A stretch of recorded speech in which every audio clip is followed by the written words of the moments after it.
അമ്മേ പരിശുദ്ധമേ, അമ്മേ പരിശുദ്ധമേ, ദൈവമാതാവേ, കൃപാസനത്തിലൂടെ ഞങ്ങൾക്കും ഞങ്ങളുടെ ദേശത്തിനും അമ്മ മധ്യസ്ഥം തേടി തന്ന എല്ലാ അനുഗ്രഹങ്ങൾക്കും കൃപകൾക്കും ഞങ്ങളിപ്പോൾ ഹൃദയം നിറഞ്ഞ നന്ദി പറയുന്നു.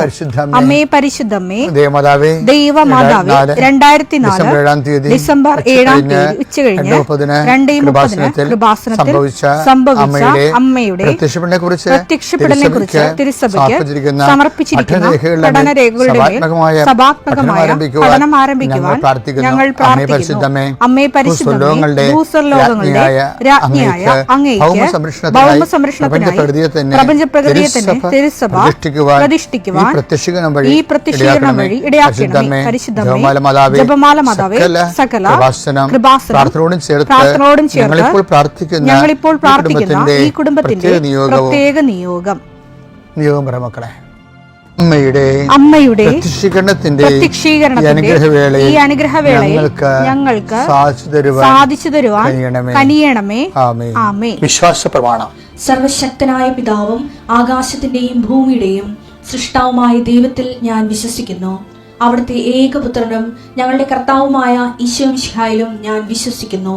ഈ പുത്രൻ പരിശുദ്ധാത്മാവിനാൽ ഗർഭസ്ഥനായി കന്യകാമറിയത്തിൽ നിന്ന് പിറന്ന് പൊന്തിയോസ് പീലാത്തോസിന്റെ കാലത്ത് പീഡകൾ സഹിച്ച് കുരിശിൽ തറയ്ക്കപ്പെട്ട് മരിച്ച് അടക്കപ്പെട്ട് പാതാളങ്ങളിൽ ഇറങ്ങി മരിച്ചവരുടെ ഇടയിൽ നിന്ന് 3-ാം നാൾ ഉയർത്ത് സ്വർഗത്തിലേക്ക് എഴുന്നള്ളി സർവശക്തിയുള്ള പിതാവായ ദൈവത്തിന്റെ വലതുഭാഗത്തിരിക്കുന്നു.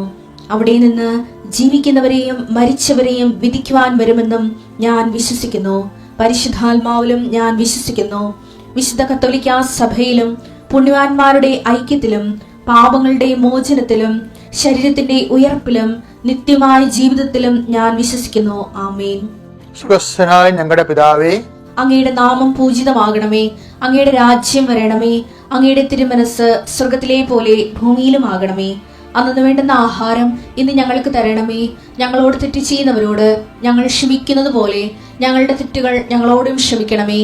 ഞങ്ങളെ പ്രലോഭനത്തിൽ ഉൾപ്പെടുത്തരുതേ, തിന്മയിൽ ഞങ്ങൾ രക്ഷിക്കണമേ. ആമേൻ. നന്മ നിറഞ്ഞ മറിയമേ, സ്വസ്തി. കർത്താവ് അങ്ങയുടെ കൂടെ സ്ത്രീകളിൽ അങ്ങ് അനുഗ്രഹിക്കപ്പെട്ടവളാകുന്നു.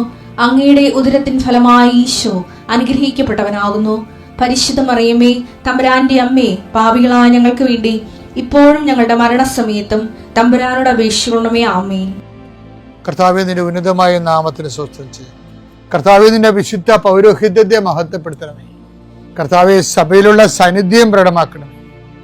40 വർഷം ഞാൻ അർപ്പിച്ച കൃപാന്റെ യുഗതിയാണ്.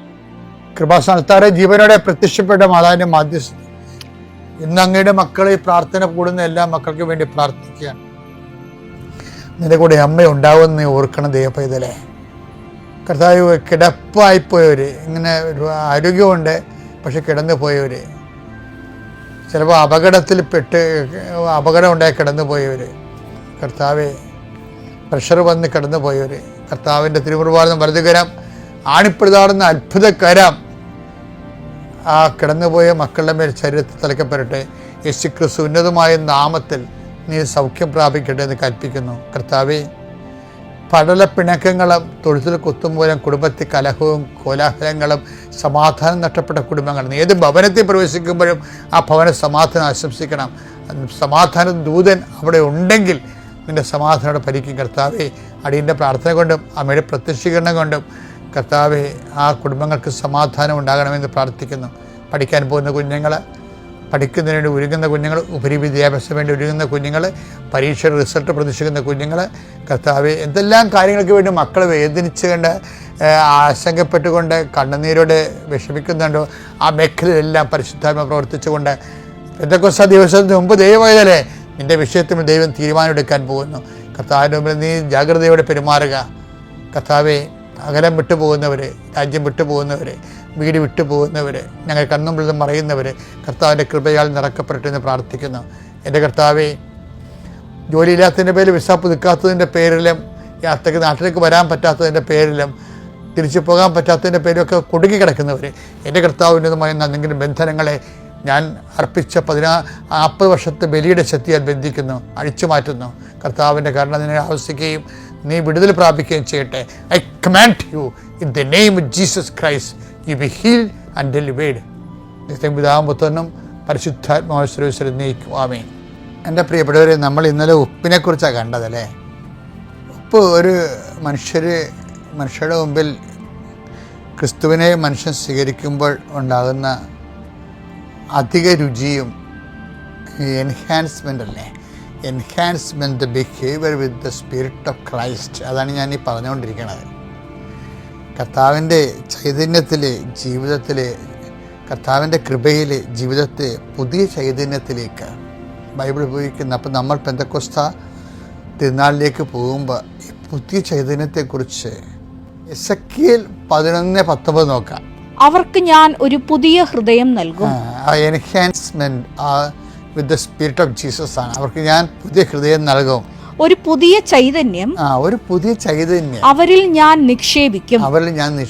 അവരുടെ ശരീരത്തിൽ നിന്ന് ശിലാഹൃദയം എടുത്തു മാറ്റി ഒരു മാംസള ഹൃദയം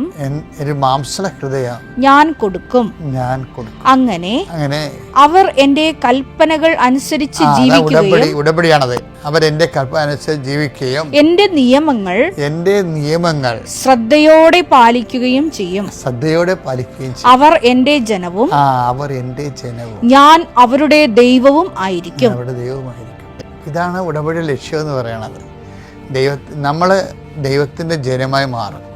പക്ഷേ ഇതെന്താ വെച്ചാൽ ഒരു ഡേ ടു ഡേ പ്രോസസ്സാണിത്. അനുദിന ജീവിതത്തിൽ ഇതിങ്ങനെ എല്ലാ ദിവസവും നമ്മുടെ ബിഹേവിയർ എൻഹാൻസ് ചെയ്യണം. നമ്മൾ രാവിലെയൊക്കെ ഇരുന്ന്, ഞങ്ങൾക്കൊക്കെ സമയം കിട്ടും പ്രാർത്ഥിക്കാൻ. നിങ്ങൾക്ക് കിട്ടുന്നുണ്ടെന്ന് അറിയത്തില്ല, നിങ്ങൾ ലോകം ഉറക്കക്കാരല്ലേ.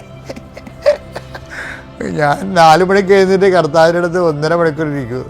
അപ്പോൾ നിങ്ങൾക്ക് അത്രയും പറ്റുമെന്ന് എനിക്കറിയത്തില്ല. എന്നാലും കുറച്ച് സമയത്തേക്കെങ്കിലും നമ്മൾ ഈ പ്രാർത്ഥിക്കണമല്ല, നമ്മളൊന്ന് ധ്യാനിക്കണം. നല്ലതാ. എന്ത് ധ്യാനിക്കണതാ? അതായത് കർത്താവിൽ നമ്മൾ വളരുന്നുണ്ടോ എന്ന് നമ്മൾ ധ്യാനിക്കണം. കർത്താവിൻ്റെ കൽപ്പന നമ്മളിൽ നിലനിൽക്കുന്നുണ്ടോ? കർത്താവിനൊരു ഭയങ്കര നിർബന്ധമാണ് നിലനിൽപ്പിനെക്കുറിച്ച് എപ്പോഴും കർത്താവ് ഇങ്ങനെ ഭയങ്കര ആശങ്കപ്പെടുന്ന പോലെ തോന്നും. നിങ്ങൾ എൻ്റെ വചനം നിങ്ങൾ നിലനിൽക്കണം, നിങ്ങൾ എൻ്റെ സ്നേഹത്തിൽ നിലനിൽക്കുവേൻ. യോഹന്നാൻ 15:9. പിതാവ് എന്നെ സ്നേഹിച്ചതുപോലെ ഞാനും നിങ്ങളെ സ്നേഹിച്ചു. നിങ്ങൾ എന്റെ സ്നേഹത്തിൽ നിലനിൽക്കുവിൻ. ഞാൻ എന്റെ പിതാവിന്റെ കൽപ്പനകൾ പാലിച്ച് അവിടുത്തെ സ്നേഹത്തിൽ നിലനിൽക്കുന്നത് പോലെ നിങ്ങൾ എന്റെ കൽപ്പനകൾ പാലിച്ചാൽ എന്റെ സ്നേഹത്തിൽ നിലനിൽക്കും. ഇനി എന്റെ വചനം നിങ്ങൾ നിലനിൽക്കുകയും, അങ്ങനെയുണ്ട്. യോഹന്നാൻ 15:7. നിങ്ങൾ എന്നിൽ വസിക്കുകയും എന്റെ വാക്കുകൾ നിങ്ങളിൽ നിലനിൽക്കുകയും ചെയ്യുന്നെങ്കിൽ ഇഷ്ടമുള്ളത് ചോദിച്ചുകൊള്ളുക, നിങ്ങൾക്ക് ലഭിക്കും. അതായത് കർത്താവിൻ്റെ ഒരു മൈൻഡ് സെറ്റ് ഭയങ്കര രസമാണ്. അതായത് നമ്മൾ കർത്താവിനോട് സ്വാതന്ത്ര്യം കാണിച്ച് ഇഷ്ടമുള്ള ചോദിക്കാനാണ് പറയണത്. അതിൻ്റെ ഉള്ളിൽ ഈശോ ഉദ്ദേശിക്കുന്ന സംഭവമേ, കർത്താവിൻ്റെ വചനം നമ്മളിൽ നിലനിൽക്കണം. നിങ്ങൾ എൻ്റെ സ്നേഹത്തിൽ നിലനിൽക്കണം. ഇപ്പോൾ ഈശോയുടെ ഒരു പ്രശ്നം എന്ന് പറയുന്നത്, ഇപ്പം നമ്മൾ ഉടമ്പടിയൊക്കെ എടുത്തിട്ട് ചില ആൾക്കാർ അവിടെ മകന് ജോലി കിട്ടി കഴിയുമ്പോൾ അവർ കട്ടയും പടവും മടക്കും. അപ്പോൾ ഈശോയ്ക്ക് എന്നെ സങ്കടമാണെന്ന് അറിയാമോ എന്നും പറഞ്ഞ് നിങ്ങൾ വിചാരിക്കരുത് അച്ഛൻ നിങ്ങളെ കൃപാസനത്തിൽ ജീവിതകാലം മുഴുവൻ കെട്ടിയിടാൻ വേണ്ടിയാണെന്ന്. അതില്ല. നിങ്ങൾ കൃപാസനത്തിൽ വരും ആലപ്പുറത്തിനെ വരണമെന്ന് നിർബന്ധം ഞാൻ പറയത്തില്ല. പക്ഷെ നിങ്ങൾ ഉടമ്പടി ജീവിക്കണം. ഉടമ്പടി ജീവിക്കുക എന്ന് വെച്ചാൽ ദൈവത്തിൻ്റെ കൂടെ ജീവിക്കുക എന്നുള്ളതാണ്. ഇതിനൊക്കെ വലിയൊരു ആത്മീയ പദ്ധതി ഇന്ന് വരെ സഭയിലില്ല. കാര്യം ബൈബിൾ മൊത്തം ഉടമ്പടി പുസ്തകം എന്നല്ലേ ബൈബിളിനെ വിളിക്കണത്. അപ്പോൾ എപ്പോഴും നമ്മൾ ശ്രദ്ധിക്കേണ്ടതെന്ന് വെച്ചാൽ ബിഹേവിയർ ചേഞ്ച്. ഇപ്പോൾ കർത്താവിൻ്റെ വചനത്തിൽ നമ്മൾ നിലനിൽക്കുമ്പോൾ നമ്മളിൽ ബിഹേവിയർ ചേഞ്ച് ഉണ്ടാകണം. കർത്താവിൻ്റെ സ്നേഹത്തിൽ നിലനിൽക്കുമ്പോൾ നമ്മളിൽ പെരുമാറ്റത്തിൻ്റെ അകത്ത് ഗുണനിലവാരമായ ഒരു മാറ്റം ഉണ്ടാകണം. ശരിയൊക്കെ പറയുവേ, എനിക്ക് പണ്ട് ഈ ധർമ്മക്കാരെ കാണുമ്പോൾ അറപ്പായിരുന്നു. ഞാനിങ്ങനെ ആൾക്കാരുടെ ഉടുപ്പൊന്നും എടുക്കത്തില്ല. ഇപ്പം ചില കുട്ടികളാകുമ്പോൾ കണ്ടിട്ടില്ലേ, ഇപ്പം ഞങ്ങളൊക്കെ കുഞ്ഞുനാളൊക്കെ പഠിക്കുന്ന സമയത്ത് ചില പിള്ളേർ വീട്ടിൽ നിന്ന് അവർ പറഞ്ഞു വിട്ടിട്ടുണ്ടായിരിക്കും, വേറെ ആരും മുട്ടത്തില്ല. അവരിങ്ങനെ മാറ്റി മാറ്റി തള്ളി മാറ്റിയിട്ട് അവർ മാറി നിർത്തി നടുക്ക് സ്ഥലം ഇടിയിക്കും. ചില അമ്മമാർ മക്കളോട് പറയും, നിങ്ങൾ മറ്റു പിള്ളേരുടെ ഒന്നും പോകരുത്, അവർ ചീത്തയാണ്, അവർ സംസാരിക്കരുത് എന്നൊക്കെ പറഞ്ഞ് വളർത്തും. അതുപോലെ തന്നെ ആയിരിക്കും അത്. എന്ന് വെച്ച് കഴിഞ്ഞാൽ അവർ വളർന്നു കഴിഞ്ഞാൽ ആ നാട്ടുകാരുമായിട്ട് ഒരു ബന്ധം ഉണ്ടാകത്തില്ല. ഈ രാജ്യം വിട്ടു പോകുന്ന ആൾക്കാരില്ലേ, അതിനകത്തൊരു 2% നാട്ടുകാരുമായിട്ട് പണ്ടേ ബന്ധമില്ല അവർക്ക്. കാര്യം എന്ന് വെച്ചാൽ അവരെ വളർത്തിയിരിക്കുന്ന രീതി ബ്രോട്ടപ്പ് അങ്ങനെയാണ്. മറ്റുള്ളവർ അഴുക്കാണ്, കൊള്ളാത്തവരാണ്, സംസാരിക്കാൻ കൊള്ളാത്തവരാണ്, അവിടെ ചീത്ത സ്വഭാവക്കാരാണ്. ഇവരുടെ പ്രിജുഡ്യൂസുകൾ, മുൻവിധികൾ കുട്ടികളെ പറഞ്ഞിട്ട് അവരിങ്ങനെ ഈ അന്തർമുഖരാകും മറ്റുള്ളവരോട് മുമ്പിൽ. അതിങ്ങനെ വളർന്നു കഴിഞ്ഞാലും ആ ഒരു മാനസിക രോഗം നമുക്കുണ്ടാവും. എപ്പോഴും നമ്മൾ ശ്രദ്ധിക്കണം. ആൾക്കാർ നിങ്ങളെ മിണ്ടിലെ കുഴപ്പമില്ല, ചില ആൾക്കാരെ കൊള്ളത്തില്ലെന്ന് പറഞ്ഞ് പഠിപ്പിക്കരുത് ഒരിക്കലും. ഉടമ്പടിയിൽ ചില ആൾക്കാർ പരാജയപ്പെടുന്നത് എന്തുകൊണ്ടാണ്? മറ്റുള്ളവർ കൊള്ളത്തില്ല, അവരോട് സംസാരിക്കാൻ കൊള്ളത്തില്ല, അവർ മോശമാണ് ആൾക്കാരെന്ന് കുഞ്ഞുനാളിലെ മുതൽ പറപ്പിച്ച കാരണം ഇവർക്കൊരു പത്രം വരെ കൊടുക്കാൻ പാടാണ്. അവരെ സഹായിക്കാൻ ഇവർക്ക് പറ്റത്തില്ല. കാര്യം എന്താണ്? ഇവരെ പുറകിൽ നിന്ന് അവരെ പിടിച്ച് വരിക്കും. ആരെയാണ്? ഈ ചത്തുപോയ അമ്മയുടെ ആത്മാവാണ് പിടിച്ചു വരിക്കണത്. കാര്യം അമ്മ ഇങ്ങനെ പറഞ്ഞു കൊടുത്തിരിക്കുകയാണ്, മറ്റുള്ളവർ കൊള്ളത്തില്ല എന്ന്, അയൽവാസി കൊള്ളത്തില്ല, തെക്കോട്ട് പോകും. ഇപ്പോൾ ചില മരുമക്കൾ കെട്ടി വീട്ടിൽ വരുമ്പോൾ എന്തുകൊണ്ട് മരുമക്കളോട് ഭയങ്കര വഴക്കുണ്ടാകണം? എന്തുകൊണ്ടാണ്? ഈ നടന്ന് എല്ലാവരെയും വെറുപ്പിച്ച് കാണും. അവർക്കിങ്ങനെ വെറുക്കാൻ പറ്റിയ ആൾക്കാരൊന്നുമല്ല. ഇപ്പോൾ ഞാനൊരു ഇടവക വികാരിയായിട്ട് ചെല്ലുമ്പോൾ കുറേ അണ്ണന്മാരിങ്ങനെ 2 ദിവസം നമ്മുടെ മേട കയറി ഇറങ്ങും. എന്താ പറഞ്ഞത്? അച്ഛാ ഞങ്ങളൊക്കെ ഇടയ്ക്കൊക്കെ ഒന്ന് സഹായിക്കാവേ, അച്ഛൻ എന്തുകൊണ്ട് ഞങ്ങളോട് പറയണം കേട്ടോ. അപ്പോൾ നമ്മൾക്ക് നല്ല തകപ്പെട്ട മനുഷ്യരാണല്ലോ എന്ന്. പിന്നെ ചില ആൾക്കാരൊക്കെ സൂക്ഷിക്കണം കേട്ടോ, അബദ്ധത്തിന് വേണ്ടി ഒരു കാര്യമില്ല. എന്നിട്ട് ഇവർക്ക് വെറുപ്പുള്ളവരുടെയൊക്കെ നമ്മളോട് ഇങ്ങനെ പറഞ്ഞു തരും. നിർഭാഗ്യവശാൽ ചില അച്ഛന്മാരെങ്കിലും ഇവന്മാരുടെ മധുരക്കെണിയിൽ വീണു പോകും. ഇതൊരു ഹണി ട്രാപ്പാണേ. അച്ഛന്മാർ സ്ഥലം മാറി ചെല്ലുമ്പോൾ ആദ്യത്തെ ഈ ഹണി ട്രാപ്പുകാർ ആദ്യത്തെ 5 ദിവസങ്ങളിൽ ഇവർ വന്നുകൊണ്ടിരിക്കും.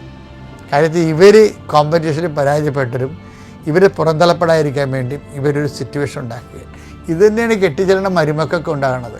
അമ്മ പറയും, അവിടെ പോകരുത്, ഇവിടെ പോകരുത്, അവൾ കൊള്ളത്തില്ല, അവൾ അഴുക്കാണ്, അവൾ വേറെ ഇടത്തിൻ്റെ കൂടെ ജീവിക്കണത്. ആരും അറിഞ്ഞ് കാണത്തില്ലേ. പക്ഷേ ചില മരുമക്കൾ സ്മാർട്ടാണ്. അവർ പറയും, അത് നിങ്ങളോട് അങ്ങനെയൊക്കെ പെരുമാറാമായിരിക്കും, എനിക്ക് അങ്ങനെയൊന്നും പറ്റത്തില്ല, മനുഷ്യരോട് സംസാരിക്കാതിരിക്കാനൊന്നും പറ്റത്തില്ല. അപ്പം നിങ്ങൾ ആൾക്കാർ ഇടപെട്ട് കഴിയുമ്പോൾ നിങ്ങൾക്ക് മനസ്സിലാവും എന്തൊരു തങ്കപ്പെട്ട മനുഷ്യരാണെന്ന്. മനുഷ്യൻ ബേസിക്കായിട്ട് നല്ല ആൾക്കാരാണേ. നമ്മൾ പെരുമാറുന്ന പോലെ ഇരിക്കും അവർക്ക് നമുക്ക് റെസ്പോൺസ് കിട്ടുന്നത്. ഞാനിപ്പോൾ ഈ രോഗമൊക്കെ വന്നതിന് ശേഷം ഞാനിപ്പോൾ എനിക്ക് ടൈറ്റായി വെച്ചാൽ കിഡ്നിയുടെ രോഗമൊക്കെ വന്നതിന് ശേഷം ഞാൻ ഇത്തിരി ടൈറ്റായി. ഇപ്പോഴാണ് ഞാൻ കുറച്ച് ഡിസിപ്ലിൻ എടുക്കുന്നത്. പണ്ട് ഞാൻ രാവിലെ മുതൽ രാത്രി 9 മണി വരെ ആൾക്കാർ നിന്ന് കാണുമായിരുന്നു. അതിൻ്റെ ഒരു കൃപയാണ് എനിക്കിപ്പോഴും കർത്താവ് തന്നിരിക്കണത്. ഇപ്പം നമുക്ക് സെലക്റ്റീവ് ആയിപ്പോയില്ലേ. സെലക്റ്റീവ് എന്നല്ല, ഇപ്പം എന്താ നമ്മൾ ചെയ്യണത്? ഏറ്റവും ഇന്നാണ് ഉടമ്പെടുക്കണമെങ്കിൽ ഇന്നച്ഛൻ കാണും ആൾക്കാരാണ്. പക്ഷേ മോസ്റ്റ് സീരിയസ് വിഷയമായിരിക്കണം, ഒക്കെ ഉണ്ടായിരിക്കണം. അത് ന്യായമായ ഒരു കാര്യമാണ്. അപ്പം ആരും കാണാതിരിക്കത്തില്ല ഒരിക്കലും. ഞാൻ പറഞ്ഞു, ഇങ്ങനെയാണ് ആരെക്കൊണ്ടും മുൻവിധി എടുത്ത് റിസർവ്ഡ് ആകരുത്. മുൻവിധിയോടുകൂടി ജനമെല്ലാം ബേസിക്കായിട്ട് നല്ലവരാണ്. എല്ലാവരും നമ്മൾ പെരുമാറുന്ന പോലെ ഇരിക്കും. അപ്പം അതുകൊണ്ട് നിങ്ങളിൽ ഉപ്പുണ്ടായിരിക്കട്ടെ എന്ന് ഈശോ പറഞ്ഞില്ലേ. ഉടമ്പടി എന്ന് പറഞ്ഞാൽ എൻഹാൻസ്മെൻറ്റ് ബിഹേവിയറാണ്. എല്ലാവരുമായിട്ട് പുതിയ പുതിയ റിലേഷൻസ് ഉണ്ടാകുക, പുതിയ ആൾക്കാരുമായിട്ട് നന്മ. തിന്മ വരുമ്പോൾ നമുക്കറിയാൻ പറ്റുമല്ലോ, അപ്പോൾ നമ്മൾ അറിയാൻ മതിയല്ലോ അല്ലേ. ഒരു ഓലമടൽ മോളിൽ നിന്ന് വരണ മുമ്പ് ഒരു സ്വരം കേൾക്കുമല്ല, അപ്പോൾ നമ്മൾ മാറും, അത്രയേ ഉള്ളൂ. അതുപോലെ തിന്മ ആരെങ്കിലും വരുമ്പോൾ നമുക്കറിയാൻ പറ്റുമല്ലോ. അല്ലാതെ ഓലമടൽ വരണേന്ന് പറഞ്ഞുകൊണ്ട് എപ്പോഴും തലയിൽ ഇങ്ങനെ കൈയും പൊത്തി നടക്കേണ്ട കാര്യമില്ലല്ലോ. അപ്പോൾ ആവശ്യമില്ലാതെ പേടിക്കാതിരിക്കുക, ക്രിസ്തു നമ്മുടെ കൂടെയുണ്ട്. പേര് വത്സ. ഞങ്ങൾ വരുന്നത് തൃശ്ശൂരിൽ ചെയ്യാരെന്ന് പറഞ്ഞ സ്ഥലത്തു നിന്നാണ് വരുന്നത്.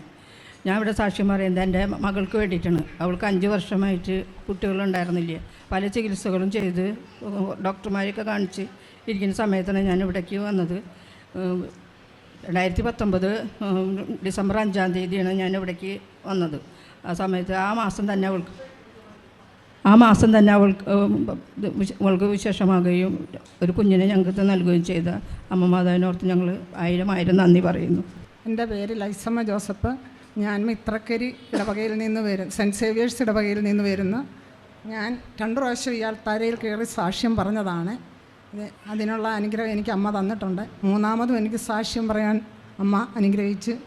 1ാമതായി പറയാനുള്ള എൻ്റെ മകള് കണ്ണിന് കുഞ്ഞിൻ്റെ കയ്യിൽ നിന്ന് എക്സ്റേ കൊണ്ടു. അത് കഴിഞ്ഞ് വീണ്ടും വേറെ ഒരു സാധനം കൊണ്ട് കണ്ണ് മുറിഞ്ഞു. 2ാമത് കണ്ണ് മുറിഞ്ഞപ്പോഴേക്കും ഡോക്ടർ പറഞ്ഞു ഇത് ബുദ്ധിമുട്ടാണ്, എപ്പോഴും ഇങ്ങനെ ഉണ്ടാകും, കണ്ണിന് ഭയങ്കര വേദനയും തലവേദനയായിരുന്നു, ഇത് മാറാൻ സാധ്യതയില്ലെന്ന് പറഞ്ഞു. പക്ഷേ മരുന്നൊക്കെ കഴിച്ചെങ്കിലും കുറവില്ലായിരുന്നു. ഞാൻ തൈലം പുരട്ടി പ്രാർത്ഥിച്ചു, കണ്ണിന് സൗഖ്യം കിട്ടി. കൂടാതെ എൻ്റെ കയ്യിൽ കുഴിനകം വന്നായിരുന്നു, അത് ആദ്യമായിട്ട് വരുവാണ്. പക്ഷേ ഞാൻ തൈലം പുരട്ടി പല പ്രാവശ്യം തൈലം പുരട്ടിയാണ് എനിക്ക് സൗഖ്യം കിട്ടിയത്. മരുന്ന് മേടിച്ചുകൊണ്ട് വന്നെങ്കിലും ഞാൻ ഉപയോഗിച്ചില്ല, തൈലം പുരട്ടി തന്നെയാണ് എനിക്കത് മാറി കിട്ടിയത്. കൂടാതെ എൻ്റെ ശരീരത്തിൽ പല ഭാഗത്തും ചൊറിഞ്ഞു പൊട്ടി പഴുക്കുമായിരുന്നു. അതും ഞാൻ കൃപാസനത്തിൽ തൈലം പുരട്ടി അത് കരിഞ്ഞു കിട്ടി. ഇത്രയും അനുഗ്രഹമാണ് എനിക്ക് കിട്ടിയത്. അമ്മയ്ക്കും തിരുക്കുമാരനും ഞാൻ കോടാനുകോടി നന്ദി പറയുന്നു. ഞാൻ എറണാകുളത്തു നിന്ന് വരുന്നു, സെൻറ്റ് ജോർജ് കാതോലിക്ക ചർച്ച് എറണാകുളം. ഞാനിവിടെ എൻ്റെ പേര് ത്രേസ്യാമ്മ മോഹൻ. ഞാനിവിടെ 2020 ജനുവരി 4-ാം തീയതി വന്ന് ഉടമ്പടി എടുത്തു. 6 നിയോഗങ്ങളാണ് ഞാൻ വെച്ചിരുന്നത്. 1ാമത്തെ നിയോഗം വെച്ചിരുന്നത് എനിക്കൊരു ഭവനം ഉണ്ടാകണമെന്നായിരുന്നു. അമ്മ ഭവനം തന്നില്ലേലും എൻ്റെ അച്ചായൻ്റെ അമ്മച്ചി എനിക്ക് 3.25 സെൻറ്റ് എഴുതി തന്ന് എൻ്റെ പേരിൽ തന്നു. 2ാമത്തെ നിയോഗം വെച്ചിരുന്നത് എൻ്റെ ഹസ്ബൻഡിന് 17 വർഷമായിട്ട് മുട്ടിന് വേദനയായിട്ട് കക്കൂസിലിരിക്കാനോ നടക്കാനോ ഒന്നും പാടില്ലായിരുന്നു. ഞാൻ ഉടമ്പടി എടുത്ത് 2 മാസം കഴിഞ്ഞപ്പോഴത്തേക്ക് ചാച്ചിയുടെ കാലിന് വേദന മാറി, നടക്കുന്നതിനോ എന്ന് ഞാൻ ഫോൺ ചെയ്യുമ്പോൾ ചോദിക്കും കാലിന് വല്ലതും വ്യത്യാസമുണ്ടോ ഇല്ലയോ എന്ന് ചോദിക്കുമ്പോൾ ഒന്നുമില്ലെന്ന് പറയും. പിറ്റേ ദിവസം പിന്നെയും ചോദിക്കും. 2 മാസം കഴിഞ്ഞപ്പം പറഞ്ഞ് എനിക്കൊരു കുഴപ്പമില്ല, എനിക്ക് നടക്കാനും ഇരിക്കാനും ഒക്കെ പറ്റും. ഇന്ന് വരെ ഇപ്പം 2 വർഷമായി ഒരു കുഴപ്പവും ഇല്ലാതെ പോകുന്നു. 3ാമത്തെ യോഗം വെച്ച് എൻ്റെ മോള് 2 പെമ്മക്കളാണ്. 3ാമത്തെ മോള് ഡിഗ്രിക്ക് പഠിക്കുന്നു. അന്ന് ഉടമ്പടി എടുക്കുമ്പോൾ 2ാമത്തെ മോള് +1 പഠിക്കുന്നു. ഞാൻ അമ്മ മാതാവിനോട് ചോദിച്ചു 80% മാർക്കെന്ന് എൻ്റെ മോളെ അനുഗ്രഹിക്കണേന്ന് പറഞ്ഞു. അമ്മ എനിക്ക് 95.4 പോയിൻ്റ് മോള് നടന്നി എൻ്റെ മോൾക്ക് മാർക്ക് കൊടുത്തു. 3ാമത്തെ മോൾക്ക് A ഗ്രേഡിൽ പാസ്സായി ഡിഗ്രി, അവൾക്കൊരു ജോലിയും ശരിയായി, ഇപ്പോൾ MBAക്ക് പഠിക്കുന്നു. 4ാമത്തെ നിയോഗം 4 നിയോഗങ്ങളും ആയി. പിന്നെ ഞാൻ ചേച്ചിയുടെ മോൾക്ക് കുറേ പേർക്ക് വേണ്ടി ഞാൻ പ്രാർത്ഥിച്ചു. ആ പ്രാർത്ഥനകളൊക്കെ സഹായിച്ചു. എൻ്റെ ചേച്ചിയുടെ മോൾക്ക് പിന്നെ ഈ കൊറോണ വന്നിട്ട് HB 4 ഹാർട്ടൊക്കെ നിന്ന് പോയി. അപ്പോൾ എൻ്റെ ചേച്ചി എന്നോട് വിളിച്ചു പറഞ്ഞു, എടി അവൾക്ക് ഒട്ടും വയ്യ, നീ ഒന്ന് പ്രാർത്ഥിച്ചുകൊണ്ടിരിക്കണേന്ന് പറഞ്ഞു. ഞാൻ നിരന്തരം ആ ഫുള്ള് ദിവസം പ്രാർത്ഥിച്ചുകൊണ്ടേയിരുന്നു. ആ ഹാർട്ടെല്ലാം എത്ര ആംബുലൻസ് വന്നറിയാം കൊച്ചിനെ കൊണ്ടുപോയേ. എൻ്റെ മാതാവിൻ്റെ അനുഗ്രഹം കൊണ്ട് ആ കൊച്ചിന് ഒരു കുഴപ്പമില്ല. ഇപ്പോൾ HB 12 ഒരു കുഴപ്പമില്ലാതെ. 2ാമത്തെ ചേച്ചിയുടെ മോൻ കൂടെ കുഞ്ഞിന് ഏതാണ്ട് ഹാർട്ടിന് പ്രശ്നമാണെന്നൊക്കെ പറഞ്ഞ് ജനിച്ചുകൊണ്ടിരുന്നപ്പോൾ അത് കുഞ്ഞ് ഇപ്പം ജനിച്ചു. ആ 1 വർഷം ഞാൻ ഫുള്ള് ആ കൊച്ചിന് വേണ്ടി പ്രാർത്ഥിച്ചു. അതിനിപ്പോൾ ഒരു കുഴപ്പമില്ലാതെ നല്ല സുഖമായിട്ട് ഇപ്പം 3 മാസമായി. ഇത്രയാണ് ദൈവമാതാവ് എനിക്ക് തന്ന അനുഗ്രഹം. എൻ്റെ പേര് ശാന്തമ്മ. ഞാൻ കോട്ടയം ജില്ലയിൽ ഇരവിമംഗലത്ത് നിന്ന് വരുന്നു. ഞാൻ 2018 ഡിസംബറിലാണ് ഉടമ്പടി എടുത്തത്. ഞങ്ങളുടെ ഒരു സ്ഥലം കൊടുത്തിട്ട് 5 വർഷമായിട്ട് എൻ്റെ പോക്കുരു കിട്ടാതെ ഒത്തിരി പ്രശ്നങ്ങളിലായിരുന്നു. ഞങ്ങൾ കളക്ടറെയും തഹസിൽദാരെയൊക്കെ സമീപിച്ചിട്ട് അവർ പറഞ്ഞു ഒരു കാരണവശാലും അത് കിട്ടാൻ ബുദ്ധിമുട്ടാണെന്ന് പറഞ്ഞ് ഞങ്ങളുടെ പേരിൽ ഒരു വ്യക്തി കള്ളക്കേസ് കൊടുത്തതിൻ്റെ പരമായിട്ടാണ് സംഭവിച്ചത്. പക്ഷെ അമ്മ ഇടപെട്ട് ഒരു കുഴപ്പവും കൂടാതെ ഞങ്ങൾക്ക് അതിൻ്റെ പോക്കുരു കിട്ടി. അതുപോലെ തന്നെ എൻ്റെ മകൾ OET പാസ്സാകാൻ വേണ്ടി ഉടമ്പടി വെച്ചിട്ടുണ്ടായിരുന്നു. അവൾ OET പാസ്സായി UK പോയി. പിന്നെ ഒരുപാട് അപകട മരണങ്ങളിൽ നിന്നും എന്നെയും എൻ്റെ ഭർത്താവിനെയും എൻ്റെ മക്കളെയും കുടുംബത്തെയും ഒത്തിരി അപകട മരണത്തിൽ നിന്നും മാതാവ് രക്ഷിച്ചു. അതെൻ്റെ മാതാവിൻ്റെ ഈശോയുടെ അനുഗ്രഹം കൊണ്ട് രക്ഷപ്പെട്ടത്. പിന്നെ എൻ്റെ കൊച്ചുമാൻ്റെ കണ്ണിൽ ബെൽറ്റ് കളിച്ചുകൊണ്ടിരുന്ന ബെൽറ്റ് അടിച്ചുകൊണ്ട് അവൻ്റെ കണ്ണിന് നല്ല ചതവുണ്ടായി. ഞാൻ തൈലം തോത്ത് അത് സുഖപ്പെട്ടു. അപ്പോൾ വേറെ കൂടാതെ ഒരുപാട് അനുഗ്രഹങ്ങൾ ഞങ്ങൾക്ക് കിട്ടിയിട്ടുണ്ട്. എൻ്റെ പേര് അനീസ്. ഞാൻ വയനാട് ജില്ലയിൽ നിന്ന് പുൽപ്പള്ളി പാടിച്ചർ എന്ന ദേശത്തു നിന്ന് ഇടവകയിൽ നിന്നാണ് ഞാൻ വരുന്നത്. ഞാനിവിടെ 2021 സെപ്റ്റംബർ 27-ാം തീയതിയാണ് ഇവിടെ വന്ന് ഞാൻ ഉടമ്പടി എടുത്തത്. പക്ഷേ ഇതേപ്പറ്റി കേട്ടിട്ടുണ്ടെങ്കിൽ എനിക്കൊന്നും അറിയത്തില്ലായിരുന്നു. പക്ഷേ ഇവിടെ വരാൻ വേണ്ടി ഞാൻ 2-3 പേരുടെ അടുത്ത് ചെന്ന് ഇവിടെ വരുന്നവരുടെ അടുത്ത്, അപ്പോൾ അവർക്ക് ഓരോ തരത്തിലും ഇങ്ങനെ തടസ്സം പറയുകയാണ്, കോവിഡാണ്, മക്കൾ വിടില്ല എന്നൊക്കെ പറഞ്ഞു.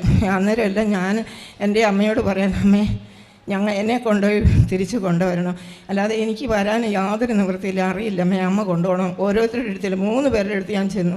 അവരെല്ലാം ഇങ്ങനെ എന്നോട് തടസ്സം പറയുകയാണ് ചെയ്തത്. എന്നിട്ട് ഞാൻ എൻ്റെ കൊച്ചു വീട്ടിലൊരു ചെറിയ വണ്ടിയുണ്ട്, അങ്ങനെ ഞാൻ എൻ്റെ കൊച്ചു എൻ്റെ ആങ്ങളുടെ മോളും കൂടി ആലപ്പുഴയിൽ നിന്ന് ഓട്ടോ വിളിച്ച് പോകണമെന്നൊക്കെയായിരുന്നു അവിടുന്ന് പോയവർ പറഞ്ഞു. അപ്പോൾ ഞങ്ങൾക്കറിയത്തില്ല, അവിടുന്ന് മൊബൈലിൽ ആലപ്പുഴ വെച്ച് ഞങ്ങൾ ഇങ്ങോട്ട് പോന്നു. ഇവിടെ വന്ന് രാത്രി ഞങ്ങൾ അവിടുന്ന് ഉച്ച കഴിഞ്ഞ് 3:30 ഞങ്ങൾ അവിടുന്ന് പോന്നു വയനാട്ടിൽ നിന്ന്. ഇവിടെ വരുമ്പോൾ രാത്രി 2:30 ആയിരുന്നു. അപ്പോൾ ഇവിടെ വരുമ്പോൾ ആലപ്പുഴയ്ക്ക് വെച്ചിട്ടാണ് പോരുന്നത്. ആലപ്പുഴയിൽ നിന്ന് ഇവിടെ വരുമ്പോഴത്തേനും കുറച്ച് മുമ്പ് പുറകോട്ട് മുതൽ കൊച്ചിന് വെള്ളം കുടിക്കാൻ ദാഹിക്കുന്നുണ്ടായിരുന്നു. അവന് ഇവിടെ വന്ന് മാതാവിൻ്റെ തൊട്ട് മുമ്പിൽ വന്നപ്പോഴത്തേക്കും വണ്ടി നിർത്തിയേച്ച് അവനോട് പറഞ്ഞു, അമ്മേ എനിക്ക് വെള്ളം കുടിക്കണം, എനിക്ക് ദാഹിക്കുന്നതല്ലാതെ എന്ന് പറഞ്ഞു. എന്നിട്ട് അവൻ തിരിഞ്ഞു നോക്കാം, അമ്മയെ നിങ്ങൾ നോക്കിയ ഒരു സൂത്രം കാണണമെങ്കിൽ അമ്മേ മാതാവ് ഇവിടെ അമ്മയെന്ന് പറഞ്ഞു. അങ്ങനെ ഞാൻ തിരിഞ്ഞു നോക്കുമ്പോൾ അപ്പോൾ അന്ന് ഭയങ്കര മഴയായിരുന്നു. തിരിഞ്ഞു നോക്കുമ്പോൾ അമ്മയുടെ തൊട്ട് മുമ്പിൽ ഞാൻ ഈ 3 പേരുടെ അടുത്ത് ചെന്നപ്പോഴും അവരെന്നെ ഉപേക്ഷിച്ച് വിട്ടു. അന്നേരമെല്ലാം കരഞ്ഞ് ഞാൻ അമ്മയോട് പറഞ്ഞു, അമ്മേ എല്ലാ സ്ഥലത്തും പോകണമെന്ന് പറഞ്ഞാൽ അമ്മ കൊണ്ടുപോകുന്നുണ്ടല്ലോ, ഇവിടെ മാത്രം അമ്മ എന്നെ ഞങ്ങളുടെ അടുത്ത് ആരും വരാത്തതെന്നൊക്കെ ഇങ്ങനെ ചോദിച്ച് ഞാൻ വിഷമം പറയുമായിരുന്നു. കൃത്യമായിട്ട് അമ്മ കൊണ്ടുപോയി ശരിക്കും മാതാവിൻ്റെ മുമ്പിൽ കൊണ്ടുപോയി വേണ്ടി നിർത്തി. എൻ്റെ കൊച്ചിന് വെള്ളം കുടിക്കാൻ ദാഹിക്കണമെന്ന് പറഞ്ഞു.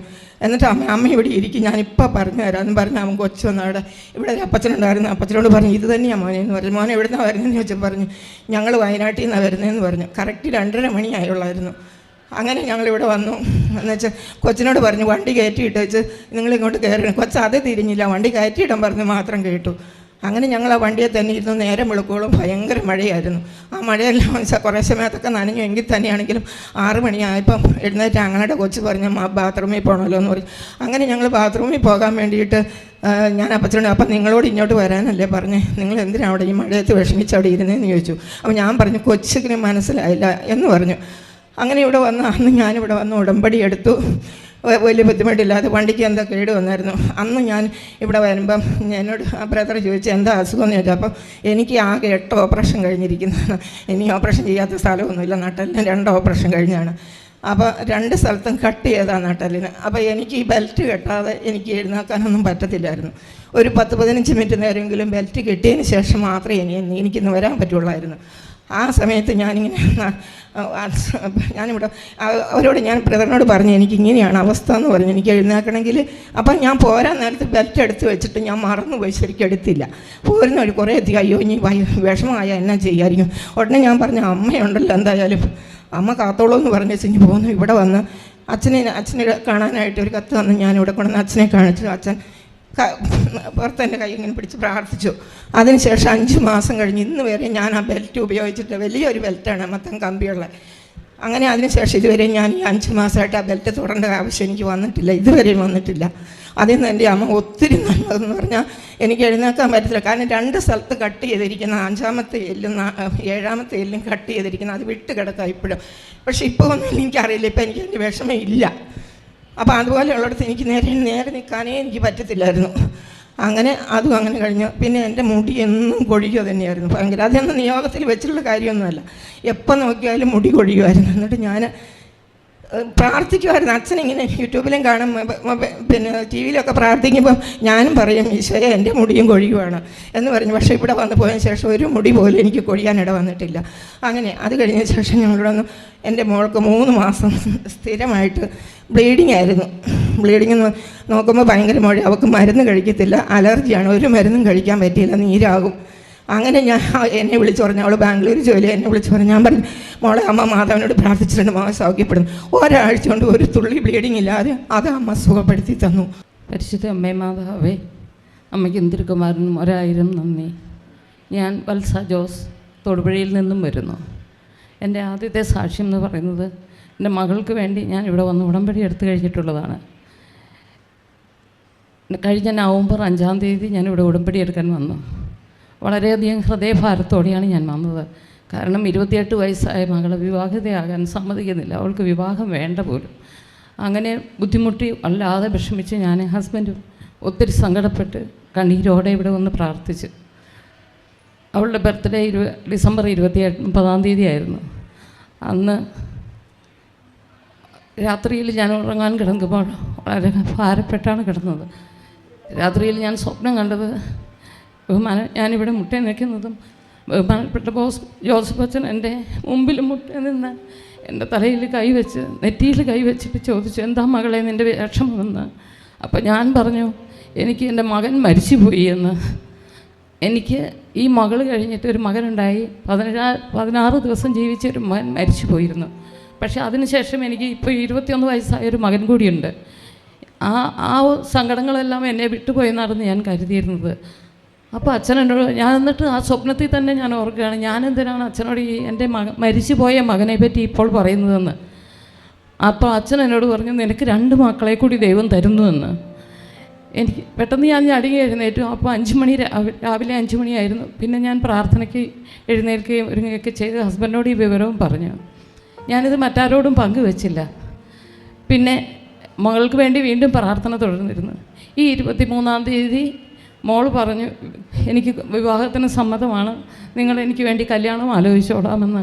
അതൊരു വലിയ സന്തോഷവും സമാധാനവുമായി ഞങ്ങൾക്കിപ്പോൾ അനുഭവപ്പെടുന്നു. ആ സാക്ഷ്യം പ്രധാനമായി അത് പറയാനാണ് ഞാനിപ്പോൾ ഇയാൾ തലയിൽ നിൽക്കുന്നത്. ഇതുകൂടാതെ ഇതിനോട് ചേർന്ന് ഒരുപാട് ചെറിയ ചെറിയ അനുഗ്രഹങ്ങൾ എൻ്റെ വീട്ടിൽ സംഭവിച്ചു. പ്രത്യേകിച്ച് എൻ്റെ കുടുംബത്തിൽ ഒരുപാട് സങ്കടങ്ങളുണ്ടായിരുന്നു. കാരണം സഹോദരങ്ങളുമായിട്ട് അത്ര വലിയ അടുപ്പമൊന്നും ഉണ്ടായിരുന്നില്ല. 3 വർഷമായി തുടരുന്ന ഒരു അകൽച്ച. അത് ഈ ഉടമ്പടി എടുത്ത് പ്രാർത്ഥിക്കാൻ തുടങ്ങിയത് പിന്നെ അത്ഭുതകരമായി മാറുകയും എല്ലാവരുമായും സൗഹൃദത്തിലാകുകയും ചെയ്തു. പിന്നെ ഇവിടെ ജെറീക്കോ പ്രാർത്ഥനയുടെ സമയത്ത് നവംബർ 14-ാം തീയതി ഞാൻ പ്രാർത്ഥന ചൊല്ലി മുറ്റത്തൂടെ ഇങ്ങനെ ഭവനത്തിന് ചുറ്റും നടക്കുമ്പോൾ വല്ലാതെ വയറുവേദനയും പെട്ടെന്നുണ്ടായത് ഒരു യൂറിനറി തടസ്സവും നടുവിന് വേദനയും സഹിക്കാൻ വയ്യാത്ത വിധമായി. രാത്രിയിൽ അത് കൂടിക്കൂടി വന്നു. ഉടമ്പടി വസ്തുക്കൾ, നേർച്ച വസ്തുക്കളെല്ലാം ഞാൻ ഉപയോഗിച്ചു, തൈലം പുരട്ടി. അത് കഴിഞ്ഞപ്പോൾ ഞാൻ സാവധാനം ഉറങ്ങി. രാവിലെ ആയപ്പോൾ ഒരു വിഷമവും ഇല്ല എനിക്ക്. അങ്ങനെ ഒരു സംഭവം നടക്കാത്ത പോലെ എല്ലാം സൗഖ്യപ്പെടുകയും ചെയ്തു. പിന്നെ എൻ്റെ 2 കൈകളും ഈ ഷോൾഡറിന് താഴേക്ക് 1 വർഷമായിട്ട് എപ്പോഴും ഒരു ചൊറിച്ചിലായിരുന്നു. എന്താ അലർജി എന്നൊന്നും ഞാൻ ഡോക്ടറെ ഒന്നും കാണിച്ചില്ല. എപ്പോഴും ഇങ്ങനെ ചൊറിഞ്ഞുകൊണ്ടേയിരിക്കും. അപ്പോൾ ഞാനെപ്പോഴും പറയും, ഇതെന്തൊരു അസുഖമാണ്, ഇത് ഡയബറ്റിക് പിഗ്മെൻറ്റേഷൻ ആയിരിക്കും, കളർ ചേഞ്ച് കൊണ്ട്. എൻ്റെ നീസ് ഇവിടെ വന്ന് ആദ്യം ഉടമ്പടി എടുത്തത്. അവൾ വന്നപ്പോൾ എനിക്ക് ഇത്തിരി തൈലം തന്നായിരുന്നു. അത് ഞാൻ പുരട്ടി. ഞാനത് ഓർത്തില്ല. പിന്നീട് അത് എൻ്റെ കൈ ചൊറിയുന്നില്ലെന്നുള്ളതാണ് പിന്നെ ഞാൻ ഒരാഴ്ചയൊക്കെ കഴിഞ്ഞപ്പോഴാണ് ഞാൻ അറിയുന്നത് എൻ്റെ കൈക്ക് ചൊറിച്ചിലേ ഇല്ല. അത് മറന്നുപോയിരുന്നു ഞാൻ. അങ്ങനെ ഒരു വലിയ അത്ഭുതം അങ്ങനെ സംഭവിച്ചു. അത് ആ മോൾ എനിക്ക് വേണ്ടി പ്രാർത്ഥിച്ചുകൊണ്ടാണോ, അവളുടെ പ്രാർത്ഥനയോടെ തന്നെ ആ തൈലത്തിൻ്റെ വിശുദ്ധി കൊണ്ടാണോ, അതെനിക്കറിയില്ല. പിന്നെ എൻ്റെ ഭർത്താവിൻ്റെ കാലിൽ വലിയൊരു വെരിക്കോസ് വെയിൻ അൾസർ ഒത്തിരി വർഷങ്ങളായിട്ട് അദ്ദേഹത്തെ ഭാരപ്പെടുന്നു. പ്രത്യേകിച്ച് പറയുവാണെങ്കിൽ 23 വർഷമായിട്ട് അതിപ്പോഴും നിലനിൽക്കുന്നുണ്ട്. പക്ഷേ അൾസർ, വലിയ അൾസറായിരുന്നതെല്ലാം കുറഞ്ഞു. മരുന്ന് ഉപയോഗിക്കുന്നുണ്ടായിരുന്നു. എത്ര മരുന്ന് ഉപയോഗിച്ചാലും വേദനയായിരുന്നത്. ഇപ്പോൾ അത് വളരെയധികം കുറഞ്ഞിട്ടുണ്ട്. തീർത്ത് മാറിയിട്ടില്ല. പക്ഷേ മാതാവ് മാറ്റി തരുമെന്ന് ഉറച്ച് ഞാൻ വിശ്വസിക്കുകയാണ്. പിന്നെ ഞാൻ ഉടമ്പടി എടുത്ത് പോയി ഒരു 2 ആഴ്ച കഴിഞ്ഞപ്പോൾ എൻ്റെ ബ്രദർ കലശലായ നടുവേദനയും വയറുവേദനയായിട്ട് ഡോക്ടറെ കാണാൻ പോയി. അപ്പോൾ അവൻ്റെ പ്രോസ്റ്റേറ്റ് വളരെയധികം വലുതാണെന്നും അതൊരു ക്യാൻസർ സാധ്യതയിലാണെന്നും ഡോക്ടർ ദൂരേക്ക് ബ്ലഡ് ടെസ്റ്റ് എഴുതി കൊടുത്തു. വല്ലാതെ ഭാരപ്പെട്ട് അവൻ വീട്ടിൽ വന്നപ്പോൾ ഞാൻ തൈലം വെച്ച് പ്രാർത്ഥിച്ച്, നീ ഭയപ്പെടുകയൊന്നും വേണ്ട, എല്ലാ ടെസ്റ്റും നോർമലാകും, നീ മാതാവിനോട് പ്രാർത്ഥിക്കുക, ഞാനും പ്രാർത്ഥിക്കാമെന്ന് പറഞ്ഞു. അതിനുശേഷം 2 ദിവസം കഴിഞ്ഞപ്പോൾ അവൻ പെട്ടെന്ന് പറഞ്ഞു എന്നോട്, ഞാൻ ഉടമ്പടി എടുക്കാൻ പോകുക ചേച്ചി എന്നും പറഞ്ഞ് അവൻ ഇവിടെ വന്ന് ഉടമ്പടി എടുത്തു. തിരിച്ച് വന്ന് ബ്ലഡ് ടെസ്റ്റിൻ്റെ റിസൾട്ട് വന്നപ്പം ഡോക്ടർ തന്നെ അത്ഭുതപ്പെട്ടു പോയി. ഒരു 4-ന് മുകളിൽ പ്രോസ്റ്റേറ്റിൻ്റെ വലിപ്പം ഉണ്ടാകുമെന്ന് പറഞ്ഞ് 1.4 ഉള്ളെന്ന് പറഞ്ഞ് അത് വലിയൊരു അത്ഭുതമായിട്ട് മാറുകയും ഇപ്പം അവനൊരു പ്രശ്നവും ഇല്ല, സന്തോഷമായിട്ടിരിക്കുന്നു. യേശുവെ നന്ദി, യേശുവെ സ്തുതി. എൻ്റെ പേര് ജെമിനി ബെന്നി. ഞാൻ എറണാകുളം ജില്ലയിലെ കാക്കനാട് ഇടവയിൽ നിന്നാണ് വരുന്നത്. ഞാനിവിടെ 2018 നവംബർ മാസം 25-ാം തീയതി വന്ന് ഉടമ്പടി എടുത്തതാണ്.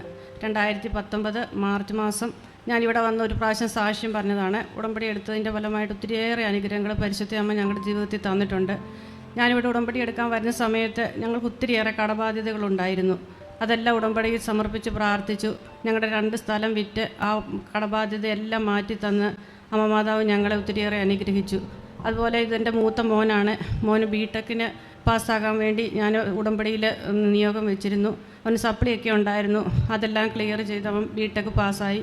അതുപോലെ 2ാമത്തെ മോന് ഡിഗ്രി പാസ്സാകാൻ വേണ്ടിയും ഉടമ്പടി വെച്ചിരുന്നു. അത് പാസ്സായി. മോള് +2-ന് പഠിക്കുകയായിരുന്നു. മോൾക്ക് +2-ന് നല്ല മാർക്ക് കിട്ടാൻ വേണ്ടി ഉടമ്പടി വെച്ചിരുന്നു. അവൾക്ക് 90% എടുത്ത് മാർക്ക് നൽകി മാതാവ് അനുഗ്രഹിച്ചു.